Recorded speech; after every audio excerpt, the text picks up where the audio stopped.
Greetings, pop pickers. All right. How about that? I'm Ross Kane. This is the Midday Show on Friday. It's the 1st of March. Pinch, punch, all that sort of stuff. You know him. You love him a lot more than me. Mr. Phil Dave. A very good afternoon. Yeah, the Count. Oh, yes, it's 1st of March, isn't it? It's the 1st of March. And do you know hang how on a I sec, know though, it's but are we allowed to do that now?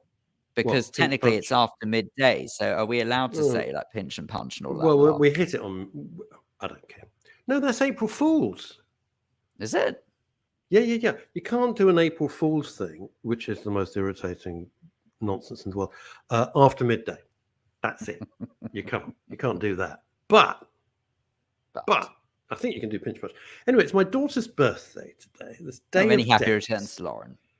Many happy returns. I have spoken to her. She's not only going out for lunch; she's also going out for dinner, which is delightful. Neither of which I was invited to. Ouch! Ow! That leads very nicely on to: is it ever a good idea to tell someone if they've annoyed you?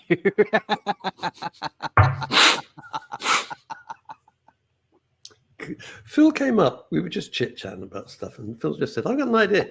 Why don't we talk about that?" And I went, "That sounds good, but don't make me laugh when I got a mouthful of coffee." I do apologize, boy. Sorry. I'll tell you something. It's when Lauren was born in America, so she's American. And hi, Robert Van Buren. And Robert was born in America. It was snowing like crazy. She was very, very late. And I had to drive through the snow in Connecticut. It was thick. And then she didn't turn up for like forever. And then eventually she turned up. Anyway, she's my pride. I'll be honest, she's my pride and joy. My favorite daughter. I've only got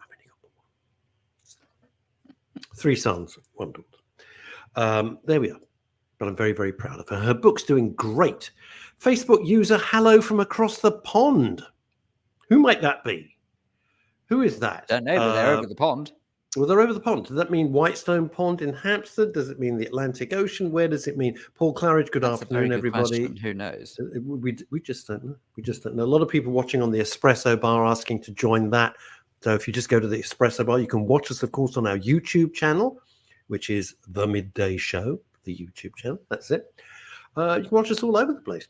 Loads of people. Right. Okay. Your subject, Mr. Phil Dave. Take it away, baby. Well, it's quite simple. Oh, for goodness sake. This doesn't want to fit on one line. I'm not going to lie. I think it's really good. By the way, thank you. Phil just said, I think we'll give it a new look. I said, lovely. And so he did all this, and I'm really, really tickled. It's great. It took Phil about 37 seconds to do all this. It would have taken me 8 weeks. Phil is just, genius. Anyway, there we love him. Love him to bits. So go on. Put your huge banner up the size of... I don't understand why it's not fitting. I don't know why you don't project it. Why don't you just project your banner against Big Ben? You can put anything up there now. So yeah, quite. Anything you like. Anything you like. Buy your bikes from Nobby Norman, Bittersea Circus. Why don't you do that? It's not against the law. Okay, so. There we go. Right, should you say if someone annoys you? Okay, so in a nutshell... God.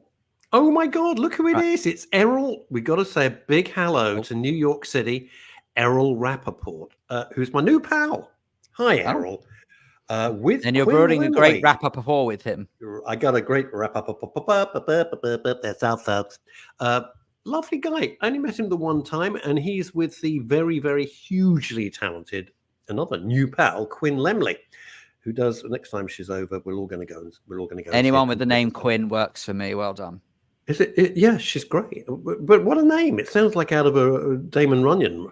I don't mean works for me as if I'm paying the employment. I'm not paying the salary. No. She doesn't work for you. You wouldn't. And I say works for me, just to clarify. Yes. What I actually mean is that I approve. Yes. I like the idea, not that she's seeking my approval. You could not afford Quinn Lemley, but it does sound like the dame walked into my office. She was smoking hot, and I was still smoking. She sat down. I'm Quinn, she said. Quinn Lemley. I took one look, and I was sunk. That'd be one of those things, definitely. Either Raymond Chandler or I think Errol gets the point. Right, okie dokes. Should you say if someone annoys you? So the reason why I thought I'd bring this up in conversation is Go on. because that there is an individual who we both know, right, who will remain nameless on air, but I'll very happily tell you off air. Sorry, folks. But an individual who has done their level best to, should we say, carry out some very questionable behavior of late. And it's a Okay. very tricky situation because I happen to know that this individual does struggle a bit with, mental health, which of course is the sort of the very founding of this show. Yeah. But at the same time, I'm a great believer that just because someone has mental health issues, that you shouldn't necessarily treat them differently to any other person. Why should you? Because then that's discriminatory. So I decided after months of getting quite worked up by this, I put it all down in writing. And I know it was cathartic. I'm not going to lie. Do I know this person? Yes, you do. I benefited from doing this, right? No doubt about it, because it was me who had a lot of anger pent up. I don't think they cared too much. But all I know is that I thought, I've had enough of this. I've just to say it how it is. Because I'm a great believer in, as I'm sure you may have noticed, Russell, in basically telling people what I think. And you're brave. One thing people don't get with Phil, they go, he's such a nice boy, he's really brave and out there. And if you piss him off, boy, oh boy, and he doesn't care. He doesn't have it's not that he doesn't have a filter. Happen? Well, you get your face kicked in. It's London. Right. Well, that's against the last time I checked. That's against the law. Telling someone what you think is not against the law. Well, we'd need the police force to enforce that, wouldn't we? We'd need a police force that gave a shit. So that's fallen at the first hurdle. That's gone out the window. I laugh out of nerves because it's true. Yeah, of course. It's bloody true. We're living in a Kafkaesque nightmare. Anywho, I have no idea who this person is. I'm absolutely no. I will absolutely. I promise. It's not relevant on air, but I promise you I'd tell you off air. But the point is that it's more about how can I put it? I don't know. I think personally that at the very least, if someone knows where they stand with me, then people can trust me. Does that make sense? They might not like me, but they'll know where they stand. If they know where they stand with you, then it's all above board and they can say, I really don't like this guy, but at least I know where I am with him. Yeah, I think that. I hate backstabbing. It sends me off the deep end. I hate backstabbing. I hate gossiping behind people's backs. I loathe it when people say one thing to your face and then do something. I mean, how many of you watching in America and all over the world, all over the UK, how many of that happens to you? You think, oh, it's my friend, and they're just slagging you off behind your back. It's horrible. It's very depressing. Very depressing. Also, it's just, I think, what is a relationship, whether it's friendship or anything, with anyone, if it's not founded on trust? If you can't trust someone for whatever reason, well, then what the hell's the point? Why do you trust with them? Do you trust people? Here's another question. Do you, watching and listening to the show, do you trust people? Do you actually trust them? I trust everyone until they shatter that trust. And do you ever go back to that person? No, very rarely. No.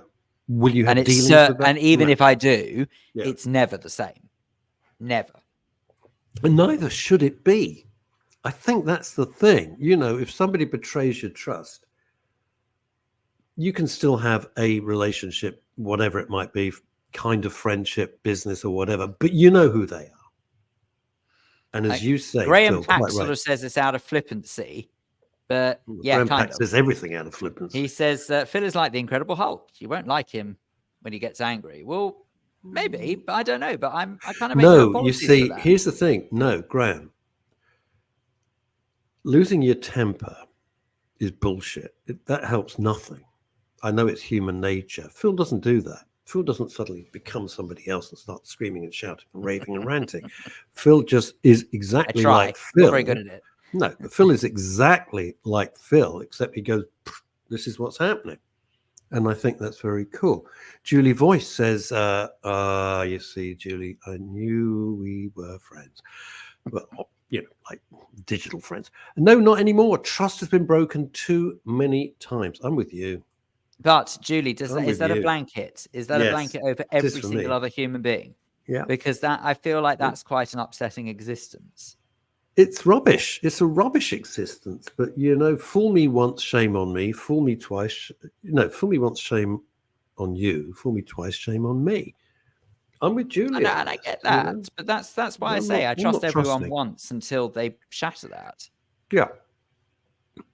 So you wrote this. So whoever this mystery person is, I don't know.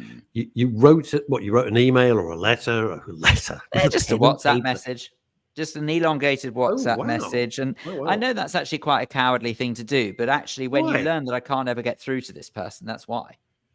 Why is it cowardly? No, because it would be better to do it face to face. But I No. don't remember the last time I've seen them. What do we think about this game? All right. Phil is saying, I think it was cowardly. He thinks it was cowardly to send a WhatsApp message to whoever this person is, person X, and say, you smell of wee, or whatever it is. Right. I think it's better. And I'll tell you why. You didn't smell it. I didn't say that, just for the Smell a record. poo. You look like a big poo. That's the level of my maturity for an argument. I'll see you on the playground. Yeah, I see you. Yeah, I think you're so big. Anyway, Be there. If you start saying something face to face, But it's my swing. Say again. My swing. I'm in charge of that swing. You better not be on it when I come out of maths class. God, you had swings. Get you. We had nothing. Anyway, so the point I'm trying to make is this: if you go face to face and it all kicks off, it can go horribly out of control. And the things that you want to say to that person, right? The things you want to say could go out the window. And it gets derailed. If, like Phil, which is why I prefer your approach, you sit down calmly, coolly, rationally, and write what you think, at least you get your points across and you won't be interrupted. So I think it's a better idea. It's quite cathartic. The truth is, it was very therapeutic for me to get those feelings out there, because now I've sort of let them go a bit. Yeah. And the reaction has been what? I don't know. Send me a voice note and I wouldn't listen to it because I'm not ready to listen to it. I'm not interested. Ooh. Because I don't think there's very much that could be said. Literally, unless I even put as part of the message, unless your next interaction is an apology, I'm not really interested. Wow. Or actually, no, I said, unless your next interaction is an apology, don't bother. So here's the thing. What lesson have we learned so far on Friday, March the 1st? The lesson is this. Never say to Phil, I don't like that jacket with those trousers. I don't think they go. Ever. Because this is what's going to happen. Me, I'm in my usual uniform, jeans and t-shirt. Doc Martin boots. That's it. Greetings, one and all. Yeah. Hello, and to you. Now, here's a question. This is all right. So, extrapolating from that, this isn't a bad point. Oh, sorry, you just put it up. I'm on the bend here. Let's do this.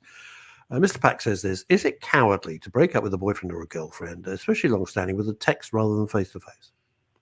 I think it depends on the circumstances because no. I'll tell you why. Because if it's someone who could potentially show tendencies to be abusive, then actually you're doing it for your own safety to do it by message. So I think that is acceptable. If it's someone who is someone that how can I put it delicately? If it's someone that you've just gone off for whatever reason, right? For no other reason than just don't like them anymore. Yeah. Not necessarily done anything, but they've always been loyal to you. No, I think that's not very nice. The way I look at it is that if you are going to break up with someone because for no other reason than your tastes have changed, I feel as though that the least they deserve if they have been loyal. Just get on your freaking nut. But there's another side to that coin. Boy, this is really showing our personality, isn't it? What the hell was that? Well, I don't know, whatever it is. You got. I don't know, whatever it was. Someone's just dropped dead. Another job not for like me. when the clock dropped off. Don't. Wow, we'll tell that story for new viewers. If you're breaking up with somebody, whatever it might be, you're not going to see them again. So screw it. I know that sounds harsh, but why put yourself through the whole rigmarole? Not if you've been with someone like 35 years and you've run off with, Fifi La Cadillac from, the Sunset Strip on Wardour Street. I mean, probably want to have a conversation about it. Sorry, darling, you're very charming. Thank you for bringing up our 27 children, but I'm running off with 19-year-old Ukrainian Fifi Cadillac because of her wonderful wit and deep understanding of Kierkegaard. I don't know. Anyway, that's what I'm saying. I don't know. I mean, who cares, really? If you're breaking up with them, who really cares? It's kind of cruel, but you're going to break up anyway, so it's a kind of clean. I don't know. Horses for courses. I don't know. Whatever you're comfortable with. I guess it comes down to whatever you're comfortable with. What do you think? I guess because when you sort of do find yourself in that kind of situation, it's obviously, listen to us giving relationship advice. Yeah, please. because Anyway, we are relationship the single. The singleton. I'm just, well, what the bloody hell do I know? However, what I would suggest from my endless string of lovers that he's endless. Oh my God, he is the Hugh Hefner of Hertfordshire. He's the Hugh Hefner of Hertfordshire. Much. It just so happens it's another block where I'm nowhere near. But anyway, but it's just that the idea I would have thought is that, bearing in mind that it takes two to tango in all forms of a relationship, I would say that if someone is going to potentially feel uncomfortable about expressing their newfound feelings, i.e. they don't want to be with that person anymore, I would have assumed that actually, if it's not very nice to do that face-to-face with that person, then both parties have got to be comfortable. But that's kind of why I think to myself that if you are talking about someone who you've just gone off, who has always been loyal and good to you, it just feels a bit harsh. But then it's very easy for me to say that because I've not actually been in that. Well, I say I've not been in that position. I've been in that position years ago where I did break up with somebody who I'm actually still very good friends with. But I did do it face to face, by the way. Absolutely. I don't think Jill Kenton's ever got over it. I just want to clarify, it's not Jill. Jill is like my sister. That'd be very weird. But anyway, but it's more. You are a troublemaker. Anyway, but it's more that I felt that person deserved better, and actually, I don't mean better than me. I mean, she couldn't get much better than me, but it was more that I think that they deserved better in terms of actually sort of rather than just being told over text. However, it kind of works because we are still friends. So I feel as if it was done by text, we probably wouldn't have been. But you can still be friends with someone that you were romantically involved with. Not in terms of business, though. I think when business goes south, it goes south. That's it. You know, it's crashed and burned, and that's it. There's no going. There's no going back on that. No going back on that. I think when business goes really bad, you cannot remain friendly with the people you were involved with. Doesn't it kind of depend how it's gone sour? Because it's possible the circumstances in terms of, say, for example, if it's a relationship, and don't worry, I'll tread carefully. Let's just say that it's a relationship with other business associates that turns sour, then yes, I agree. I don't think there's much coming back from that. But if it's gone sour because life changes, so for example, let's just say that there are a duo who are in business, say, setting up a farrier's, for example. A farrier's, yes, because there are many of those in Hertfordshire. No, but what I mean is that sort of if circumstance changes, that farriers are no longer needed. Chimney sweep business. Exactly, but I mean, it's just using it as a wild example. No, I get that. Let's just say that kind of business is no longer needed. It's not necessarily the business partner's fault. No, I get that. That's the case. That. I think we could sum it up like this. If you're in a business relationship, I don't know how we got into all this relationship stuff. I know, we're enjoying it. We're really letting ourselves. Your fault. Sending horrible. I'm not so sure I liked the midday show now. It was much more fun. The midday show very, very much indeed. Anyway, it was much more fun when we used to prat about. Well, we are prattling about because we know what we're talking about, right? And everybody knows that. We're just, we're just giving our views. They're not written in stone. If you're in a business relationship and the landscape of the business changes, like Phil's notion of a farrier, you're in, I don't know, whatever it is. And so the business is going to fail. That's one thing. And you can remain friends because there's no fault. The circumstances of the business model changes. I get that. If you're in a business relationship and it gets horribly personal and things that are said that are patently untrue, it is very difficult to walk back into that. And I think, wouldn't do that. And I think that's the difference. And it is perfectly possible to be great friends with people that you were romantically linked with and still be friends with them. That's perfectly fine. There's no problem with that. It's only if it I gets just think it really, basically really boils nasty. down to maturity as well, to some degree.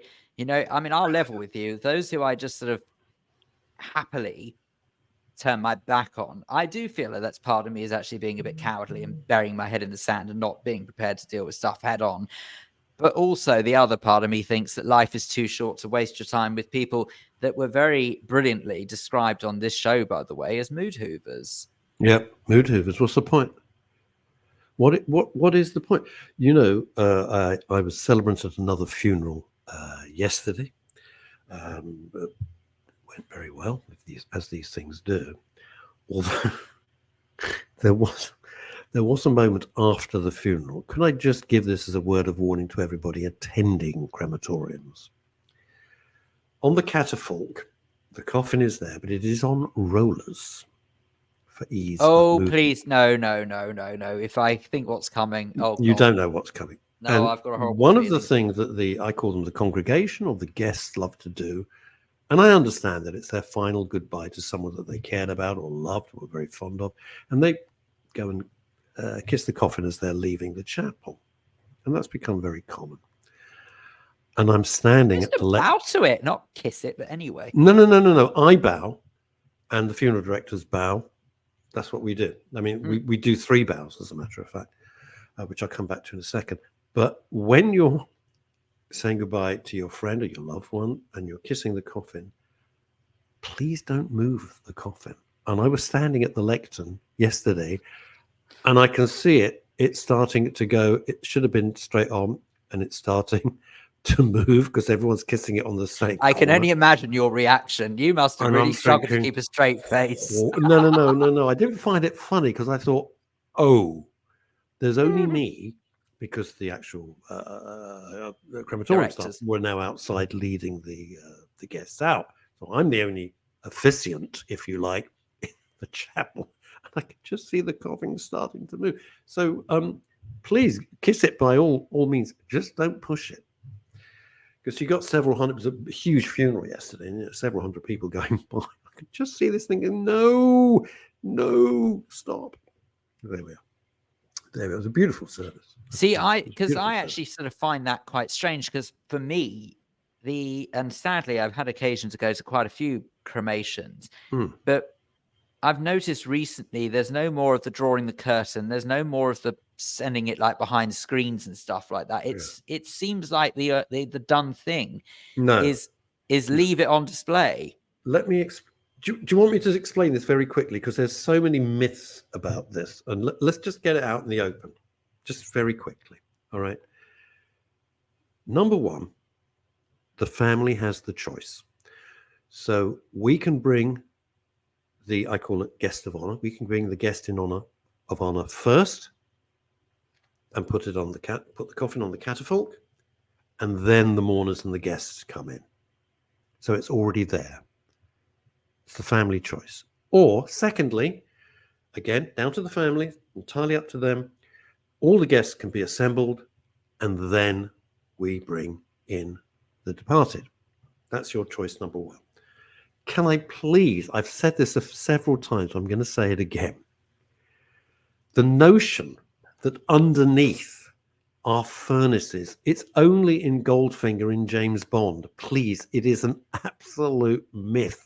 There is nothing behind the curtains, not the Wizard of Oz, not the haberdashery department of John Lewis. There is nothing, all right? It's private. And if it goes down, which is rare, and I'll come on to that in a second, it's not going into furnaces. It's just being lowered. There is nothing. Where you're sitting, there is nothing like that. I promise you. That is pure myth, pure James Bond movie. It's not real life. What Phil is saying is, again, the family have the choice. You can have the curtains open, or you can have the curtains closed. And if you've been to a ceremony where the curtains close, it doesn't mean suddenly fire's erupting. It means nothing. It just means curtains are being closed.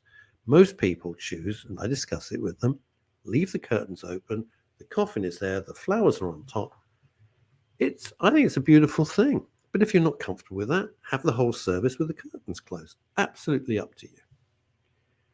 But these are the myths, and take away the myths, and it's not scary and horrible. It really isn't. Really isn't. I will say one thing though, I do actually appreciate when you go to a funeral and clearly, or a cremation in particular, and families do have a good sense of humor about it. I think one of my, if this is not too of a weird way of putting it, I think one of my favorite cremations ever was when the curtain was being drawn around the coffin. They were playing the theme tune to Countdown. Oh my God. So to me, I think that sort of that actually does kind of show that someone's got good humor. And hats off, can I say, to the directors. The timing was perfection. It was literally. Oh, that is. You Brilliant. can have whatever you. By the way, you can have whatever you like. In recent funerals, the exit music was Max Bygrave's "Tulips from Amsterdam" because the lady has been married to a Dutch fellow. Yesterday, they hadn't suffered enough. Stop it. Yesterday, it had been quite a religious service, actually. Quite a couple of hymns and poems and stuff like that, and the exit music was Barry White. You're my first, my last, my everything. So it's kind of like a disco feel as everybody left. It's your choice. You can have whatever you like. Grandpack's right. You must remove a pacemaker. Yeah, no, it's but that's a different thing. You don't get involved with any of that. Oh, could you imagine that was sort of seriously that moment where the undertakers are dealing with that and they realize they forgot to move their pacemakers? It must be that would never happen. That would never happen. I just want to. I know I keep saying this, but I think it's reassuring and I think it's important because this is an open conversation, right? The gravitas this is dealt with, the kindness and the gentleness and the respect shown by every member of both the crematorium and the funeral director's staff is the best in any industry I've ever encountered. It's extraordinary. It's absolutely superb.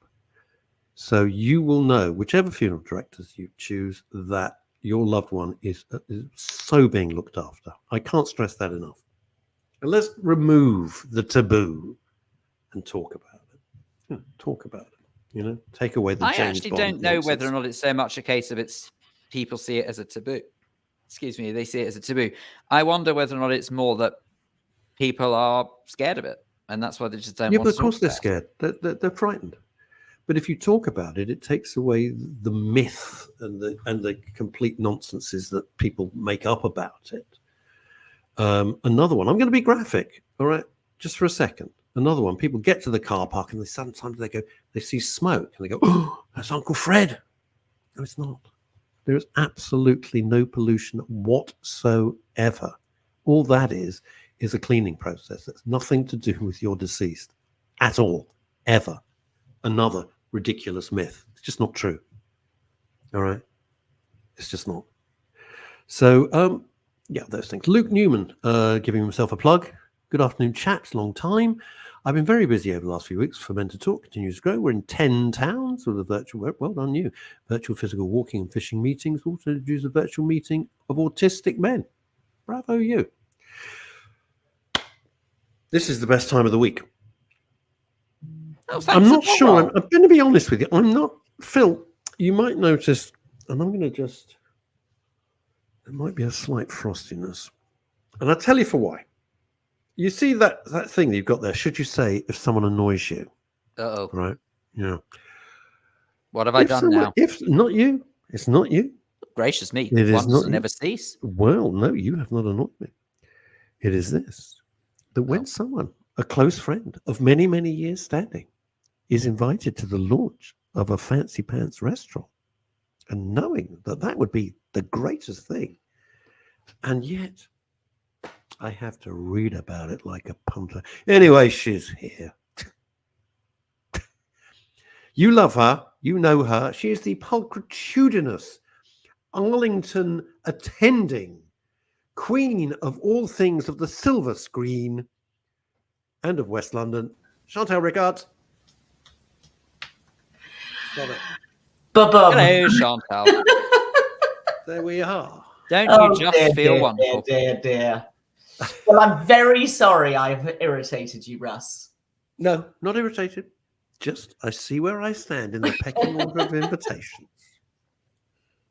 Fine. Well, it was a very special invitation to the I bet it bloody was, yes. It's like to the gold dust. of something that used to be called the Caprice, which Yeah, was the a Caprice. very, very, very famous restaurant Yeah. in the 1990s. It's where everybody wanted to go up. Back in the 40s as well, Chantis. Really? Oh, God, yeah. The previous generation, my mum and dad's generation, the Caprice was like, whoa. I didn't know that. Oh, yeah, it was very, very famous. Very, Wow. yeah, Okay. absolutely. Right up there, the Caprice, which is why well, you'll tell us why, when it was reinvented in the 90s and everything, it was a big deal. You know, it was coming back sort of thing. Well, that I didn't know. I wasn't in London in the 40s, but clearly I was in London in the 90s. And the Caprice and the Ivy to me. Yes. Were the two places, if you actually managed to get in and get a table, Yeah. that you sort of felt you'd made it in London. Stupid, but that's how it was. I know. We are pathetic with that. We are pathetic. I know. Absolutely. People felt that about my parents when they were invited for Friday night dinner. Yes, well, now that is a thing. That's worth waiting for. That is the highest accolade. It definitely is. Of Ray and Linda's invitation. Forget the new art. Anyway, so come on, walk us through this. The Caprice kind of went south. What happened to it? The Caprice closed. It was under very different management. Because the original, the 1990s. Well, by the sound of it, bad management, but yes. Careful. No, not entirely. Not entirely right. People I knew or knew of. But anyway, it closed 4 years ago. This is the 90s version and carried on till then. It had been started by Corbyn and King, Chris and Jeremy. Not Jeremy Corbyn before everybody switches off. No. Jeremy Corbyn. No. And they created all those other lovely restaurants, the Delaunay and the Wolseley. I love the Delaunay. Delaunay and the Wolseley are just restaurants. Yeah. Anyway, they are, but they're not crazy. It's not. I just want to say one thing: they're not snobby. They're just really nice. It's not a snobby restaurant. Great food. Really but it's step back in time kind of stuff as well. You just go in there, and it's such an experience to sort of step into Delaunay or Wolseley or wherever, and you just think of yourself as somehow back in a bygone having era. A nicer time. Having a nicer time. And speaking as someone who appreciates a bygone era. So. Yeah, or a Beagle. Anyway, so now it's so just tell the story briefly, because this, Well, it's the original Jeremy of Chris and Jeremy of King and Corbyn and King has reopened the Caprice, but kept the sparkle, if you like, and kept the history of the Caprice. The restaurant room itself feels identical to the restaurant that I last went to 4 or 5 years ago. Right. The photographs are the same, the decor is the same, the seating arrangements are the same. In fact, a lot of the staff are the same, even some of the staff from the original 1991 opening of the restaurant. Right. Amazing, absolutely amazing. But it was a horrible twist. There's a horrible twist to this. In all seriousness, the King and Corbyn, or Corbyn and King, were the the great restaurateurs of London. They weren't chefs or anything. Yeah, they didn't cook, if you don't know them, but they opened these fantastic restaurants that had a wonderful standard. You'd have a wonderful lunch or dinner or breakfast, in fact, and they were great. And then banned from their own restaurants, having built up an empire. It's just extraordinary. So they came out of that group that has the Delaunay and the Wolseley in a couple of years ago. And now one of them has gone back to the original site of the Caprice and created a restaurant called Arlington. And it happens to be in Arlington Street. Isn't it? And it's above a block of flats known as Arlington, which was where Michael Caine and Terence Stamp used to share a flat in the 1960s. And, a bit of a fab spot in London directly behind the Ritz. Anyway, it's open again. It's opened properly, I think, this last Monday. and we'll see how difficult it becomes to get a tape. To get a tape. It was strange when I had a life in the 90s as a boulevardier. I was there a lot. You know, I look back on those days. I go, who the hell was that guy? Yeah. Who was that guy? Yeah. But anyway. But no, it was lovely. I was invited to what they call a sort of friends and family evening, which is you go, you don't pay for anything. They put wine on the table. They offer you a menu, and you just hope. I mean, it's basically a practice run, and they do that. It's a kind of very soft launch. Yeah, it's a practice run, basically, so that they can just get everything working at the optimum levels for the day that they actually take paid bookings. Yeah. So anyway, good luck to them. I hope it works, because it was very happy memories, and I think the guy was. I'm going to mark my words very carefully. I think for all he gave to London, how it ended up was pretty miserable. I think that's a fair thing to say. Yeah, possibly. That's what it was. I'm not getting into the specifics of it. Yeah. One of Princess Diana's favourite restaurants as well. Yeah.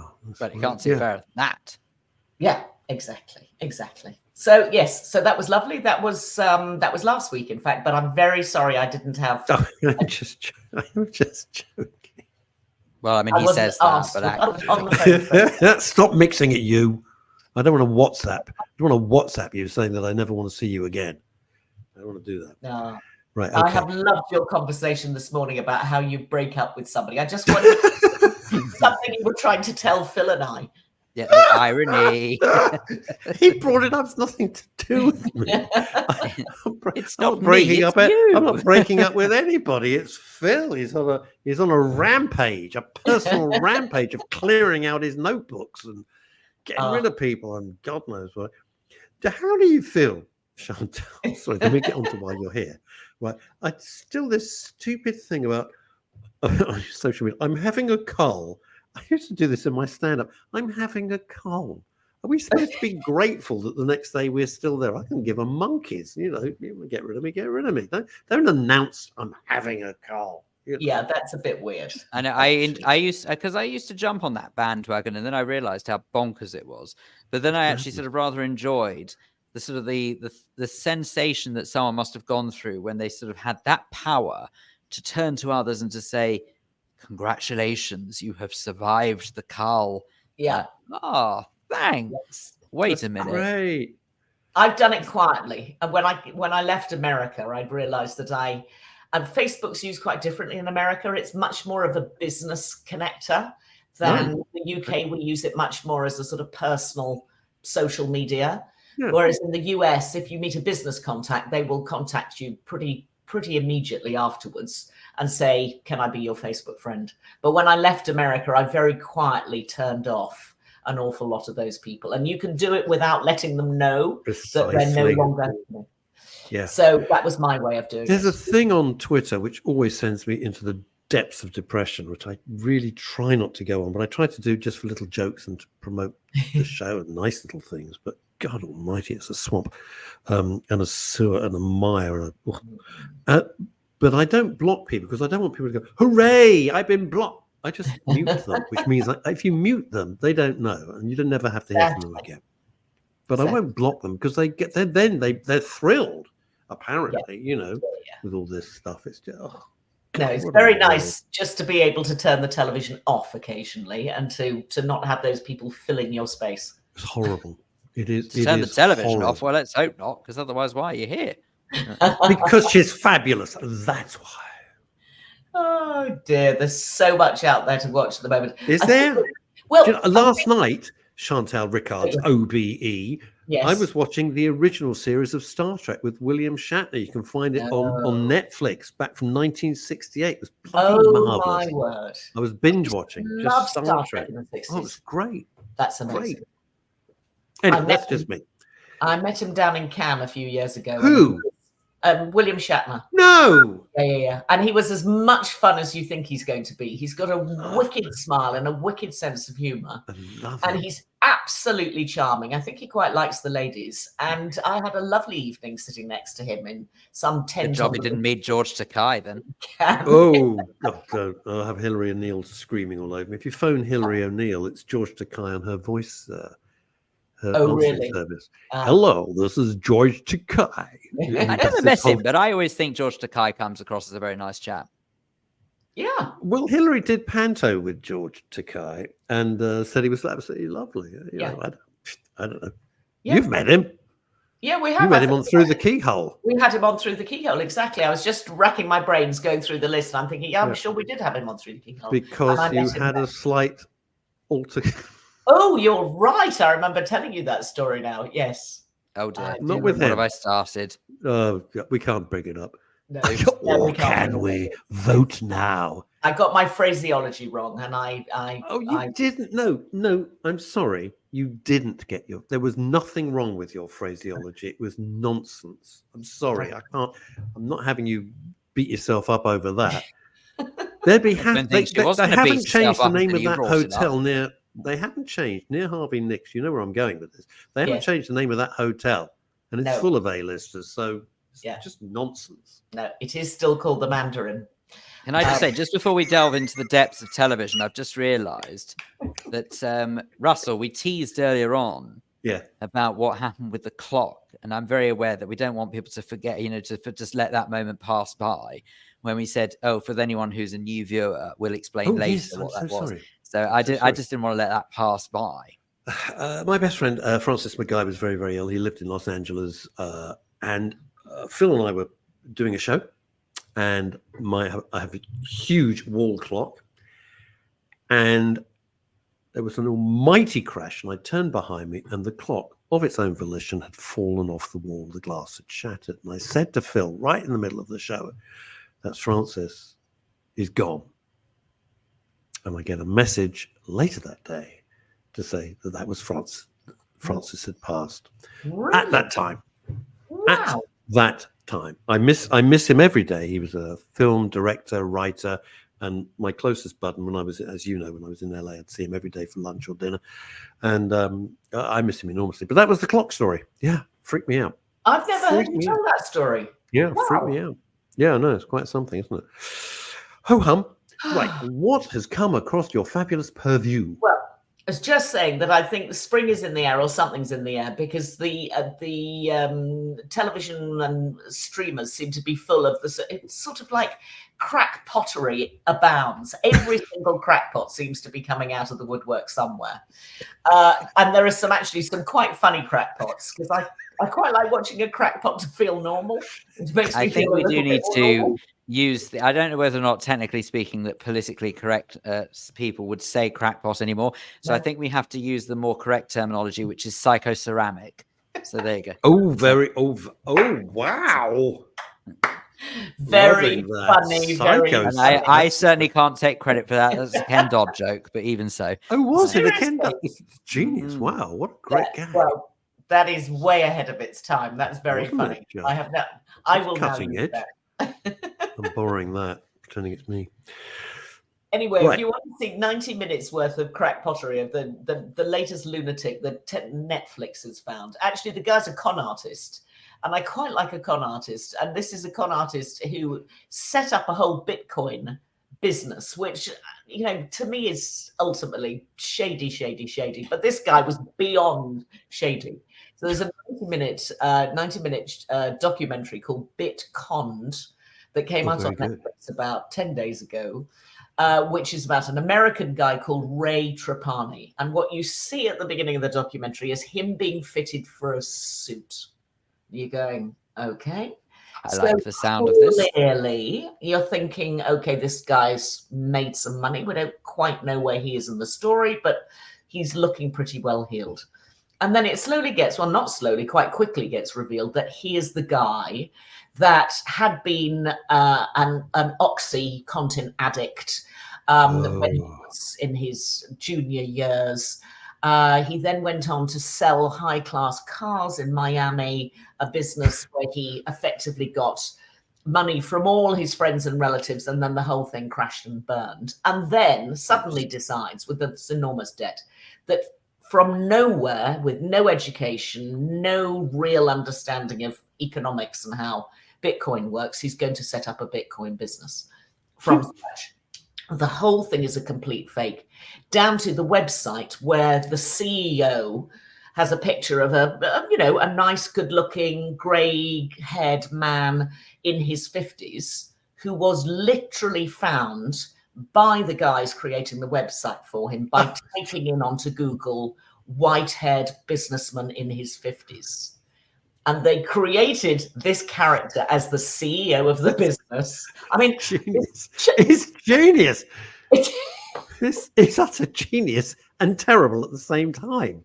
Crazy and genius at the same time. What you find out is that when he had the business of selling these high-speed, fabulous cars down in Miami and living this crazy Miami life, that actually, when the whole business went down, he shopped his partners so that he could get off.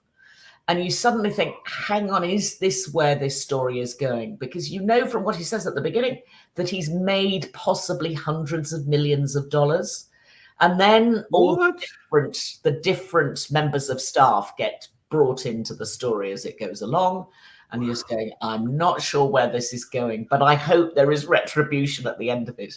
It's actually worth watching. You learn a lot about Bitcoin because I still don't understand. I don't get it. I've never understood it.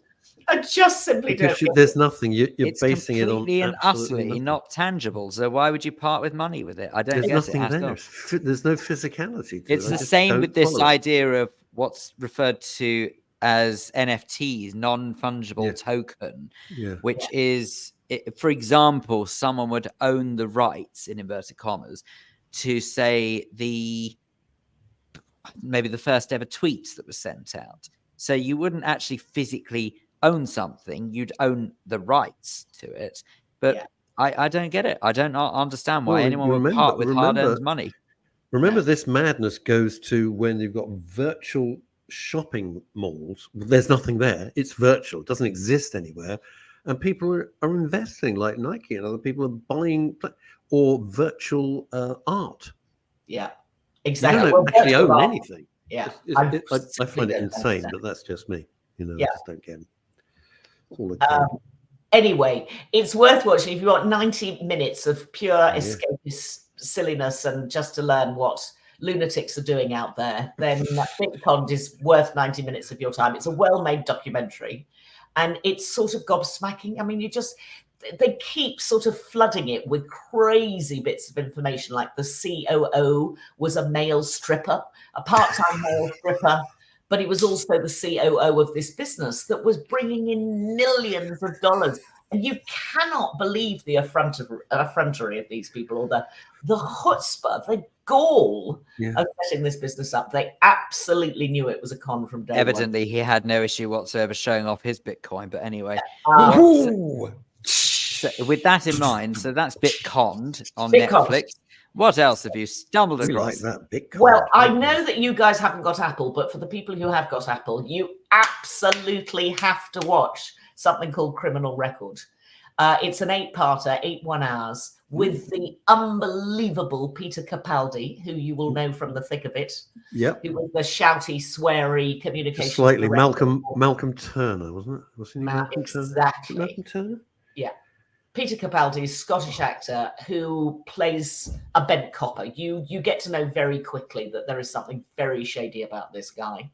And Cush Jumbo, who's an actress I really like, who was in Vera for quite a long time and then went out to the United States and appeared in The Good Wife and The Good Wife and The Good Fight. She's a great British actress and has made. It can only be in a show with the word "good" in it in the title.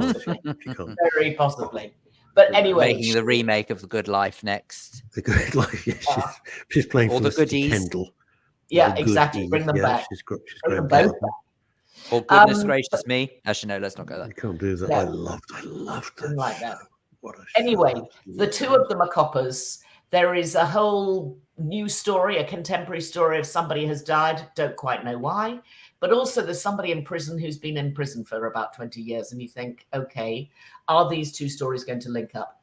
Basically, I'm not going to tell you whether they link up or not. It's a really good police drama. Ooh, and it's just full of conspiracy and double dealing and dirty cops. But Capaldi and Cush Jumbo are fantastic in it. And it's been incredibly well reviewed by everybody. I am not the first to say how good it is. But if you have nothing better to do and you want to spend £6 or £7 effectively on a box set by taking out Apple for a month, then do that very thing and then just close the doors, turn off the lights, watch this for 8 hours. Can I ask a really stupid question, showing how thick I am? If you take out an Apple, you just watch it on your TV. You don't have to watch it on your iPhone or iMac. It depends what the television is. If it's a smart television, then it's possible it will have the Apple TV Plus application built into it that you can watch through there. Yeah. If not, then you can watch it online. You can connect up a TV to the computer that way, or maybe what you could do is you could.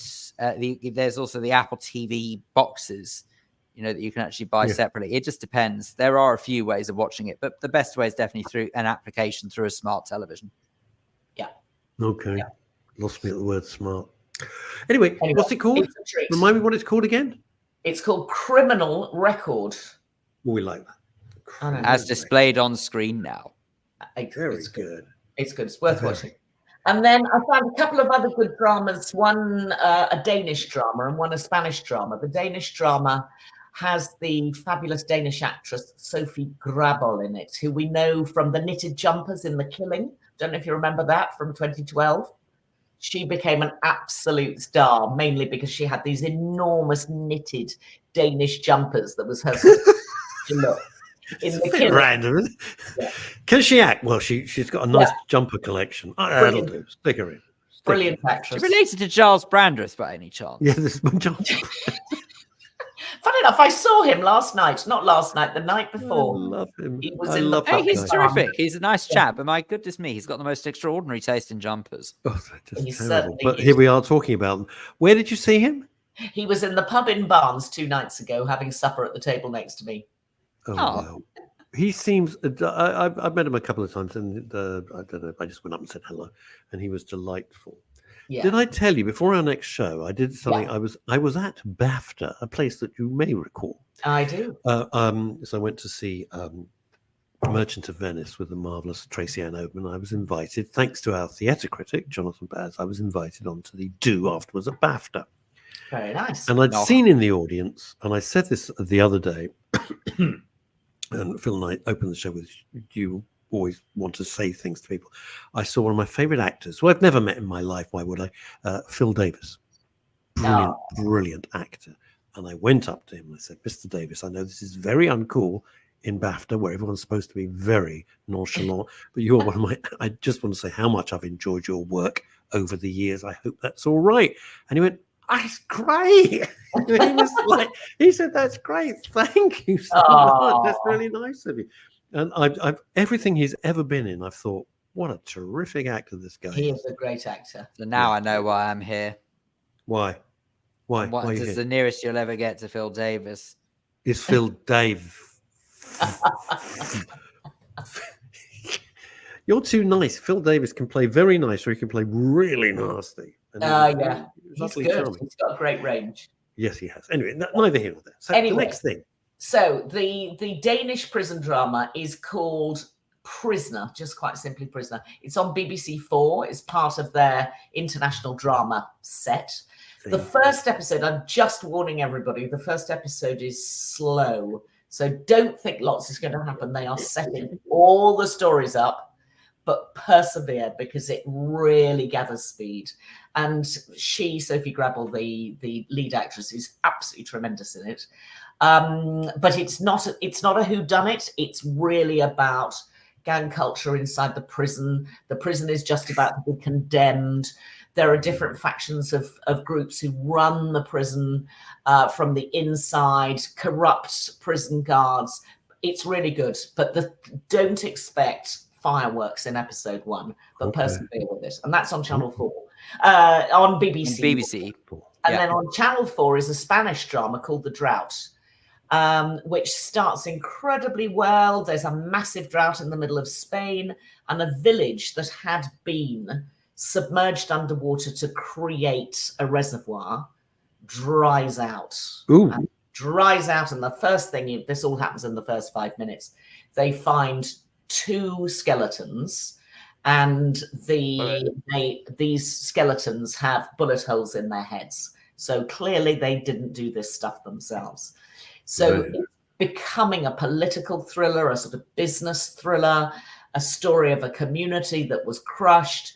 Really interesting. I don't know the actors concerned. Then I don't know many sort of domestic Spanish actors, but it's rather well written. So it's really gathering pace. It looks beautiful, and I think it's another What one a of those great fabulous international setup, though. What a time! I'm just Good sitting setup. here thinking And that's about on Channel 4. my Is this WIP. part of that Walter's World thing or whatever it is? Walter Presents, yeah. Walter Presents, yeah. So Walter Presents is the sort of the like the overarching brand, isn't it? Really, the overarching brand for all their international drama. Okay, it's a fabulous idea. It is a good idea. God, I love that. Wish I'd have thought of that. It's a cracker. I know. Like a blast. So that's definitely worth watching. And I think the last thing I could probably tell you to watch this week is another Netflix documentary, which is a political conspiracy theory story that dates back. Yeah, I think you'll really like it. It dates back, in fact, to 1991, when a journalist who is trying to uncover something that would make Watergate look like a puddle of water is found dead in a bathtub with his wrists slashed. The suggestion is that he has committed suicide, but the first thing, or one of the first things you hear, is that the cuts in his wrists were so deep that the tendons have been cut, which means that you can't hold a knife. So that is a key piece of information that you hear. And then the name of it, sorry? It's called Hillary Clinton Was Here. Yeah, American Conspiracy. It is a major White House conspiracy story. And you see everything about the original investigation in 1991. And then you cut to the modern story of a modern photojournalist who is the guy behind this documentary, who is as obsessed with the original story as the original journalist. So they're sort of mirroring each other 30 years apart. It's so dense. You've really got to concentrate on what was Ronald Reagan doing, what was Contra Iran, who was paying off who. But oh my God, it is unraveling in the most extraordinary way. I've seen 2 episodes and I'm completely gripped. How many in the series? 4? Oh, that's all right. That's doable. I can do that. American Conspiracy, The Octopus Murders, and it's on Netflix. I just like the idea of when Reagan was told about this, that his reaction probably would have just been, "Oh, golly." Yeah. He decided to imagine that he just wouldn't have had a clue what was going on. Yeah. Lots of great archive. And you see Reagan right up at the beginning. You think, oh, well, he was such a nice old man. It's murder of ours. I always thought he was a great guy, but that's what do I know? Yeah. It's politics. Well, it's all filth. Two things that I find very pleasant to watch, very relaxing in a very unrelaxing world at the moment. Yeah. Monty, I don't do gardening. I don't understand anything about gardening, but Monty Don traveling the world looking at fantastic gardens. I don't mean Doreen Spigot at number 33, who's got a nice bunch of roses coming up or something. I mean like phenomenally huge gardens in Japan. You were talking about Spain. That's really lovely. It just looks gorgeous. I don't know what the hell I'm looking at, but it looks gorgeous and it's very, very mellow and relaxing. And has that just started on BBC Two? Yeah. I think so. I was just flicking channels and up it came. And then the chef, Marcus Waring, again, I know I've mentioned it before. It's so lovely to watch him with his kind of farm thing and learning. It's just very nice, non-violence, not grim. It's just pleasant. We allowed that. Just pleasant to watch. And I have discovered something very, very quickly, that if you ever were a fan of the BBC documentary series back in the day, Children's Hospital, don't know if you ever remember that from back in the day. There is something on Discovery Plus, which most people who have Sky Television have access to. But Discovery Plus is, there's got an 8-part series called Australian Kids A&E. Riveting. Really, really riveting stuff. So there you go. Yeah. That's it. God, we're so Chantal, different thank with you our very much. viewing, aren't we? Brilliant. Chantal, Good. thank you so much, as always. Good seeing you guys. Thank you for your time and thank you for your expertise. Bless you for being on the Midday Show. That's it. And that, ladies and We're off. gentlemen, is it. Of course, the beauty of it is we can always run on a little bit because we can do what we like. Well, you can if you want, but I've got to go. No, you've got. I can't because I've now got to record my weekly podcast, Walk the Talk, the Hero's Journey. Bye. Thank you, Mr. Phil Dave, and please don't send Great me a pleasure. WhatsApp Thank if you, you want to Mr. break up Kane. with me. If you want to break up with me, it's not no, me, just it's send me a you. WhatsApp. You're right. Bye. What? Bye. Bye.